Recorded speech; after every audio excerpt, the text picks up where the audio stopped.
Being willing and eager to travel south is only half, okay, maybe 70% of the battle. Occasionally doing oral is insufficient. There are things you should be aware of, things you should never do again, and things you may do to get better. Before starting the video, please make sure that you have subscribed our channel and pressed the bell icon. 1. There is no need to be afraid to visit your vagina because it is not a clamshell that is about to fall on your mouth. Men should no longer be able to claim to be terrified of or repulsed by oral sex if their spouse enjoys it in this day and age of feminist conflict. Really, everything is excellent and fine. 2. It is highly distracting to be asked every 30 seconds if it feels okay. When someone is falling on us, some ladies essentially slip into a meditative state. But if you're asking, does this feel good? All the time, as if you earn a medal for choosing the perfect area, it's really difficult to feel what's occurring and enjoy yourself. You'll be able to tell when something feels nice if you're paying attention. 3. My orgasm isn't being helped by you simply latching on with your full mouth like it's an industrial Hoover cleaner. Nothing happens, but it kind of feels like my vagina is being sucked into a wind tunnel, which isn't the finest way to exit.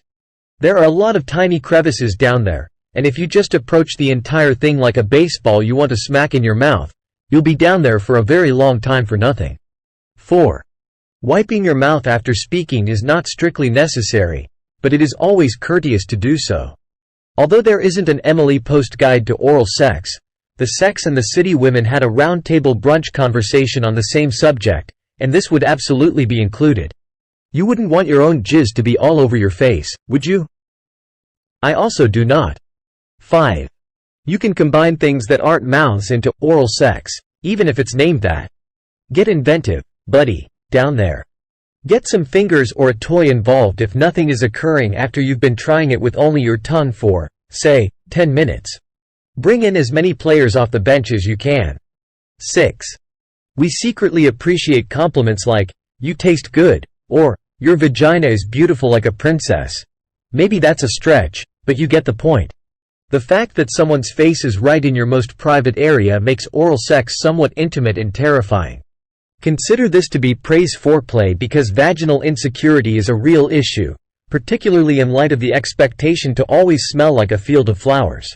It's great and nice to hear that you enjoyed your time in my private areas. 7. Don't leave the moment we arrive, acting as though the ride has suddenly, come to an abrupt end. Women's orgasms frequently last longer than a few seconds. When we arrive, every nerve ending is ablaze and working on all cylinders, so everything you're doing is literally amplified by 1,000,000 times. Allow me to bask in this lovely sensation for a minute, or 5, before you withdraw and move on. 8. It's not the hottest thing we've ever felt only to keep licking it like a popsicle. Avoid abrupt pattern changes that make it impossible for me to follow along, but also avoid settling into a routine and place in the hopes that I'll show up on my own. 9. Just be a man and ask for directions if you're frustrated that you can't get us to come. Most ladies, who understand that there is a lot to work with down there, won't mind lovingly coaching you through the process.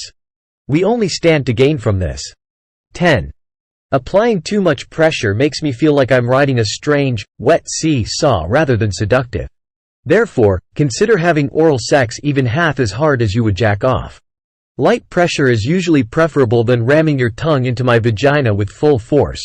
However, this varies from woman to woman. Like, your tongue should hardly be palpable to me. Simple is best. 11. To avoid things becoming too vanilla, we can perform this in various positions, just like in real sex. People, use your imagination here. Be creative and try new things. Every time doesn't have to involve missionary oral sex. 12. Get comfortable down there because it will probably take a while. Not because women take longer to arrive than men. That doesn't happen, but rather due to a variety of other reasons. It can be awkward to have someone's face in your vag. You might not yet know what we enjoy, etc. Ask if there is anything we need you to do if it is taking too long and you start to feel a crick in your neck or whatever.